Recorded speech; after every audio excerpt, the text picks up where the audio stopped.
कि अगर आपके पास फ्लैट के लिए 25 लाख रुपया नहीं था, जो आप दिलीप जायसवाल से अपने पिताजी के जरिए कर्ज लिए, तो ये आपके पत्नी के अकाउंट में 2 करोड़ 12 लाख रुपया कहाँ से आ गया? और अगर आया तो इसको घोषित क्यों नहीं किया? और अगर इसको वो बताएंगे तो इसके बाद हम उनको ये भी बताएंगे कि ये 2 करोड़ 12 लाख रुपया किसके किसके अकाउंट से आया है। तो अभी एक बार उनको इतना पर छोड़ रहे हैं कि वही अभी से भी मान ले, जैसे अपना 25 लाख का गलती माने, इसका भी मान लें कि ये 2 करोड़ 12 लाख रुपया कहाँ से आया है। नहीं मानेंगे तो ये भी उनको बताया जाएगा कि ये 2 करोड़ 12 लाख रुपया इस अकाउंट में कहाँ कहाँ से आया है। तो मंगल पांडे जी पर ये पूरा हो गया। अब आ जाइए, दूसरे बड़े नेता हैं यहाँ के सम्राट चौधरी, यहाँ के उप मुख्यमंत्री हैं। भाई साहब नाम बदलने के विशेषज्ञ हैं। कई लोग, पिछली बार हमने आपको बताया था और लोग जानते भी हैं कि इनका नाम था राकेश कुमार, बाद में हुआ राकेश कुमार उर्फ सम्राट चौधरी। ये पूरी सच्चाई नहीं है। इनका ओरिजिनल नाम है सम्राट कुमार मौर्य। पहला नाम इनका है सम्राट कुमार मौर्य। 1998 में इन पर एक मर्डर का इल्जाम लगा। सदानंद सिंह जो वहां पर कांग्रेस के बड़े नेता थे और इनके परिवार के राजनीतिक विरोधी थे, उनको बम से मारकर उनकी हत्या कर दी गई, जिसमें लोग बताते हैं 6 लोगों की मृत्यु हुई। उस केस में आज के सम्राट चौधरी और तब के सम्राट कुमार मौर्य एक्यूज्ड थे, बजाबता जेल गए और 6 महीना के बाद जेल से निकले। नाबालिग होने के नाम पर इनको जेल से निकाला गया। तो पहले तो सम्राट चौधरी, उनके समर्थक और चाल चरित्र चेहरा की बात करने वाले भाजपाई, और उससे भी बढ़कर बिहार में भाजपा को, एनडीए को वोट देने वाले लोग, एक बार जरा जान जाइए कि आपका उप मुख्यमंत्री मर्डर का एक्यूज्ड है, जेल में रहा है, और जेल से सिर्फ इसलिए छूटा क्योंकि इन्होंने प्रमाण दिया कि हम नाबालिग हैं। सदानंद सिंह, उनकी हत्या हुई, जिसमें ये नामजद अभियुक्त है, जेल गए। अब दूसरी बात सुनिए, जब ये भाई साहब मंत्री बने, बिना विधानसभा विधान परिषद के सदस्य हुए, इनको मंत्री बनाया गया। तो जब मंत्री बने तो इन पर कम उम्र होने का एक केस हुआ, जिसकी वजह से इनको बर्खास्त किया गया। ये बात तो सब लोग जानते हैं, और सम्राट चौधरी भी कहते रहे वो मामला तो पुराना है, सब सेटल हो गया। अब क्या सेटल नहीं हुआ है वो हमसे सुन लीजिए।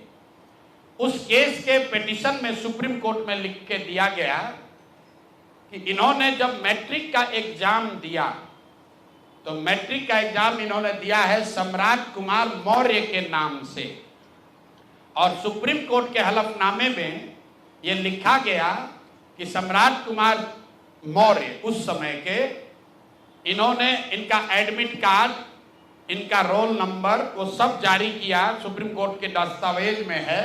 और बिहार विद्यालय परीक्षा समिति जो मैट्रिक का एग्जाम कराती है, इनसे पूछा गया सुप्रीम कोर्ट के द्वारा इनके पढ़ाई के एज के बारे में, क्योंकि मैट्रिक के सर्टिफिकेट को ही एज का दस्तावेज माना जाता है। तो उसमें बिहार विद्यालय परीक्षा समिति ने बताया कि सम्राट कुमार मौर्य करके जो विद्यार्थी मैट्रिक की परीक्षा पास करने का दावा कर रहे हैं, ये एक्चुअली 234 नंबर इनको आया था, ये मैट्रिक परीक्षा फेल हो गए थे। ऐसा हलफनामा सुप्रीम कोर्ट में दायर किया गया। तो इसको ध्यान रख लीजिए। 1998 में सुप्रीम कोर्ट में जो दस्तावेज जमा किया गया, जिसके आधार पर सुप्रीम कोर्ट ने इनके एज का निर्धारण किया, उस दस्तावेज के मुताबिक सम्राट कुमार मौर्य मैट्रिक का एग्जाम पास नहीं किए, उनको 234 नंबर आया, उनको फेल कर दिया गया। इसका दूसरा प्रमाण ये है कि 2010 में जब सम्राट चौधरी ने अपना हलफनामा दिया तो उसमें लिखा कि मैं 7वीं पास हूं, 7वीं पास है। तो जो सुप्रीम कोर्ट में दस्तावेज है उसको सम्राट चौधरी ने भी 2010 में स्वीकार किया है। अब मेरा और जन सुराज का सीधा सवाल है पूरे बिहार के युवाओं की ओर से, पढ़े लिखे समाज की ओर से, इस राज्य के डिप्टी सीएम ये बताएं कि वो मैट्रिक कब पास किए हैं, किस साल इन्होंने मैट्रिक पास किया। आप लोग पत्रकार बंधु उनसे खाली इतना पूछ लीजिए कि सर किस साल आप मैट्रिक पास किए हैं, क्योंकि 2010 के बाद मैट्रिक का एग्जाम दिए नहीं है, डिग्री लगाए हैं अपने हलफनामा में फर्जी। वो कई बार चर्चा हो गई कि उनका जो डिग्री है वो फर्जी है, डॉक्टरेट कहाँ यूनिवर्सिटी ऑफ कैलिफोर्निया से किए हैं, वो सब बात छोड़ दीजिए। सीधा सवाल, सम्राट कुमार मौर्य जो जिन पर मर्डर का इल्जाम लगा, नाम बदलकर राकेश कुमार किया, वो राकेश कुमार जब अपने सुप्रीम कोर्ट के हलफनामे में कह रहे हैं, बिहार विद्यालय परीक्षा समिति ने कहा कि ये मैट्रिक का परीक्षा फेल कर गए हैं, इन्होंने खुद स्वीकार किया 2010 में कि 7वीं क्लास ये पास हैं, तो फिर ये मैट्रिक का परीक्षा कब पास किए हैं, यही सीधा सवाल है। ये बहुत बड़ा बड़ा लंबा लंबा फेंकते हैं, कभी मुरेठा बांध कर कभी मुरेठा खोल के। ये आदमी इतना फर्जी है, ये मैट्रिक का परीक्षा पास ही नहीं किया। तो बिहार की जनता को ये जानकारी होनी चाहिए कि ये मैट्रिक भी पास नहीं किया है आदमी, और दावा कर रहा है कि हम डिलीट का डॉक्टरेट ऑफ लिटरेचर किए हैं यूनिवर्सिटी ऑफ कैलिफोर्निया से। आप बताइए कि बिहार में कोई अगर क्लर्क, कोई सिपाही, कोई अफसर अगर गलत डिग्री के साथ पकड़ लिया जाए, नौकरी तो जाएगी ही जाएगी, जेल भी जाएगा। ये आदमी डिप्टी सीएम है, फर्जीवाड़ा किया है, मर्डर के केस में जेल गया है, 7वीं पास होने का सर्टिफिकेट लिखा है अपने एफिडेविट में, और आज तक इलेक्शन कमीशन भी नहीं पूछ रहा है कि मेरे भाई तुम डिलीट कर लिए, मैट्रिक कब पास किए, क्या बिना मैट्रिक पास किए डिलीट कर लिए। तो ये इनसे सवाल है, आप लोग नहीं पूछिएगा तो इस बार जब हलफनामा लड़ने आएंगे चुनाव, तो इनका जो भी विरोधी होगा इनसे पूछेगा कि भैया मैट्रिक कब पास किया, उसका सर्टिफिकेट लगाओ। अपने चुनावी हलफनामा में भाई साहब 10वां 12वीं का बात नहीं करते हैं, सीधे बात किया कि हम ग्रेजुएशन किए हैं कामराज यूनिवर्सिटी से, जो है ही नहीं। उसके बाद कह दिया डॉक्टरेट ऑफ लिटरेचर कर लिए यूनिवर्सिटी ऑफ कैलिफोर्निया से।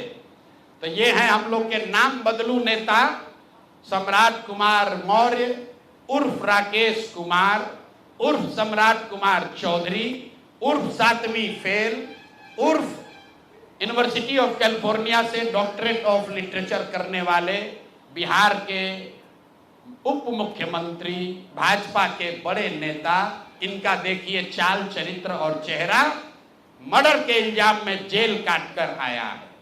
तो मेरे भाई भाजपा के जितने वोटर हो, आप राजद को कहते हो जंगल राज की बात, राजद वाले जंगल राज के लिए दोषी हैं, उसके लिए जनता ने उनको सत्ता से हटा दिया, लालू जी को जेल जाना पड़ा।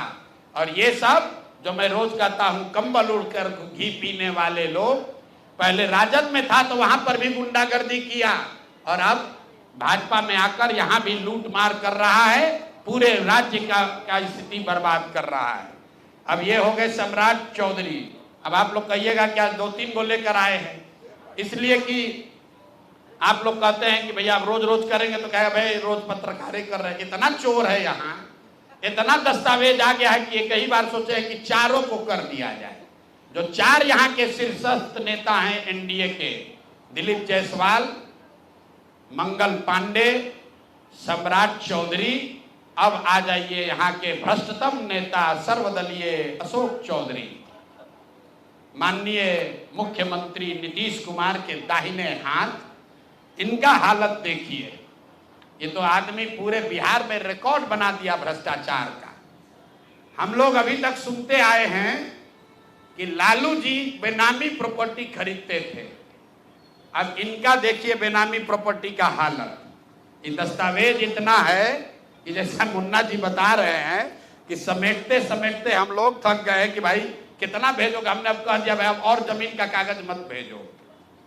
भाई साहब के एक पीए हैं, पीए थे दत्त साहब, योगेंद्र दत्त, नाम याद रखिए।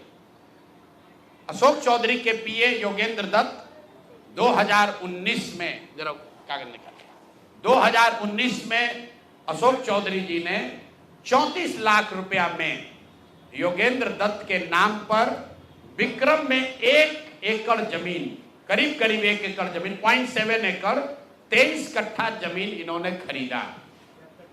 76 डिसमिल जमीन है जो 23-23 कट्ठा होता है, करीब करीब 0.7 एकड़। विक्रम में 34 लाख में जमीन खरीदा गया योगेंद्र दत्त के नाम पर, जो उस समय अशोक चौधरी के पीए थे। अब सुनिए इसमें कहानी। 2 बरस के बाद दत्त साहब ने वो जमीन ट्रांसफर रजिस्ट्री कर दिया अशोक चौधरी के बेटी और अभी के सांसद सांबवी चौधरी के नाम पर 34 लाख रुपया में। इसका डीड है, ये डीड आपको जारी करेंगे, आप देख लीजिएगा। अब इसमें नई बात, अच्छी बात क्या है, नई बात क्या है? 34 लाख रुपया में जो दत्त साहब ने जमीन खरीदी थी और यहां रजिस्ट्रार ऑफिस में लिखा गया 34 लाख रुपए में दत्त बेच रहे हैं जमीन सांबवी चौधरी को, और एक दत्त साहब को पैसा कितना गया बैंक से? 10 लाख रुपया। वो बैंक का अकाउंट डिटेल है, जरा दीजिए, तारीख आपको बता देते हैं कि 2 साल के बाद जो जमीन अशोक चौधरी ने अपने पीए के नाम पर खरीदी थी, वही जमीन वापस 2 बरस के बाद अपने बेटी के नाम पर लिखवा लिया, और 34 लाख के रुपए के जमीन के एवज में अशोक चौधरी ने दत्त साहब को 10 लाख रुपया बैंक से भेजा। यहां तक भी बात ठीक है भाई, ये कह सकते हैं कि हम बाद में पैसा दिए होंगे। इसी बीच इनकी बेटी चुनाव लड़ने चली गई, तो इनकम टैक्स ने इनको नोटिस किया कि भाई आपकी जो प्रॉपर्टी है वो 34 लाख की है और बैंक में आप सिर्फ 10 लाख रुपया दिखा रहे हैं, बाकी का पैसा कहां है? तो 10 लाख जमीन इनकी रजिस्ट्री हुई है। उसके एक दिन बाद, तारीख नोट कर लीजिए, 20 फरवरी 2021 को 10 लाख रुपया इन्होंने अपने पीए के अकाउंट में डाला है। अकाउंट यहां पर डिटेल आपको दे देंगे, और 34 लाख रुपए का जमीन वापस इनसे ले लिया। जब इनकम टैक्स ने नोटिस रेज किया कि जमीन है 34 लाख का और अकाउंट में सिर्फ 10 लाख रुपया ही दिख रहा है, तो 4 बरस के बाद 27 अप्रैल 2025 को जमीन लिखवाया है 2021 में। इनका क्रेडिबिलिटी देखिए, जमीन रजिस्ट्रार ने लिख दिया, आप हम जाते हैं उसको खड़ा करके पूछता है भैया कहाँ है रुपया, कहाँ दिए? ये 19 में इन्होंने बेनामी जमीन खरीदी पीए के नाम पर, 21 में उस जमीन को वापस अपने बेटी के नाम पर लिखवाया। 10 लाख रुपया का ट्रांजैक्शन हुआ। जब इनकम टैक्स ने नोटिस रेज किया तो भाई साहब ने जान बचाने के लिए 27 अप्रैल 2025 को, मतलब बेटी के एमपी बनने के बाद 25 लाख रुपया दत्त को, मिस्टर दत्त को फिर इन्होंने बैंक से ट्रांसफर किया। तो मैं आपके जरिए अशोक चौधरी जी, जो अपने आप को महादेव का भक्त बताते हैं, हमको तो लक्ष्मी के ही भक्त ज्यादा दिखते हैं, महादेव के भक्त नहीं हैं, ये लक्ष्मी के भक्त हैं। अगर आपने 34 लाख रुपए की जमीन अपने पीए से अपने बेटी के नाम पर खरीदी तो उसका भुगतान क्यों नहीं किया? 10 लाख ही क्यों भुगतान किया? और अगर आप कहते हैं कि 10 लाख ही भुगतान तय हुआ था, तो फिर बाद में 25 लाख रुपया 3 बरस के बाद इनकम टैक्स के नोटिस आने के बाद क्यों किया?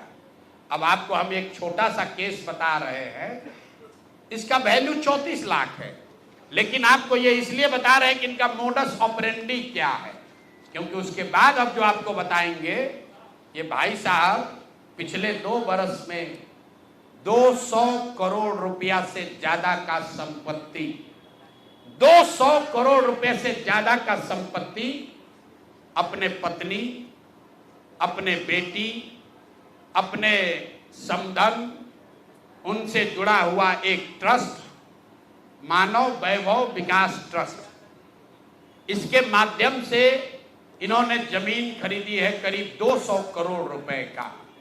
और सारा डीड एक एक जिस दिन का ट्रांजैक्शन है वो सारा डीड आपको यहां पर, आप चाहे तो उसका फोटोकॉपी ले सकते हैं। मैं एक बात क्लियर कर लूं, यहां जो मानव वैभव विकास ट्रस्ट है हमारे पास उसके खिलाफ सबूत नहीं है। हम ये बता रहे हैं कि जब इनकी बेटी का एंगेजमेंट हुआ है उसके बाद से अचानक से मानव विकास वैभव ट्रस्ट जो है, जो कुणाल साहब के परिवार से जुड़ा हुआ ट्रस्ट है और उसमें यहाँ के बड़े कुछ पदाधिकारी भी हैं, जियालाल आर्य बहुत ईमानदार व्यक्ति हैं, वो भी ट्रस्टी हैं। तो मैं आपके जरिए उनसे भी आग्रह करूंगा कि सर आप तो जीवन भर ईमानदारी के लिए आपका नाम हम लोग जानते हैं, ये बताएं कि आपके ये न्यास के माध्यम से सैकड़ों करोड़ रुपए की जमीन कहां से खरीदी जा रही है, ये पैसा कहां से आ रहा है, ये पैसा कहां से आ रहा है। क्योंकि इस ट्रस्ट के ट्रस्टी जो कुणाल साहब की पत्नी हैं, उनके बेटे हैं, इनमें और अशोक चौधरी के पत्नी के बीच में डेली का बैंकिंग ट्रांजैक्शन का रिकॉर्ड हम लोग के पास है। तो मैं अभी सिर्फ इतना ही आपको बता रहा हूं कि पिछले 2 वर्षों में जब अशोक चौधरी की बेटी की सगाई हो गई तो सगाई से शादी के बीच में 38 करोड़ रुपए की जमीन पटना में खरीदी गई है। टोटल 38 करोड़ 44 लाख 40 हजार इतने रुपए का तो चेक से पेमेंट हुआ है। चेक से पेमेंट हुआ है 38 करोड़ 44 लाख 40 हजार। 12/5/2022 को पहली जमीन ली गई 23 करोड़ 40 लाख 30 हजार में। 12/5/2022 को एक दूसरी जमीन ली गई जिसकी कीमत है 8 करोड़ 89 लाख 70 हजार। 8 दिन के बाद 20 मई 2022 को फिर एक तीसरी जमीन ली गई जिसका वैल्यू है 3 करोड़ 44 लाख 41 हजार। फिर 2 महीने के बाद 14 अप्रैल 2022 को जमीन खरीदी गई 7 करोड़ 20 लाख का। फिर 4 दिन के बाद 18 जुलाई 2022 को जमीन खरीदा गया 15 करोड़ 50 लाख का।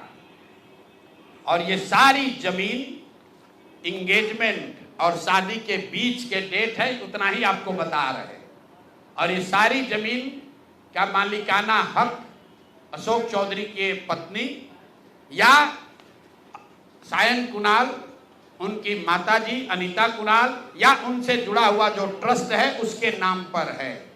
तो भाई जिस ट्रस्ट में 1 करोड़ की जमीन भी नहीं खरीदी जा रही थी, जैसे ही इनका बेटी से एंगेजमेंट हुआ उस ट्रस्ट से सैकड़ों करोड़ रुपए की जमीन खरीदी जा रही है।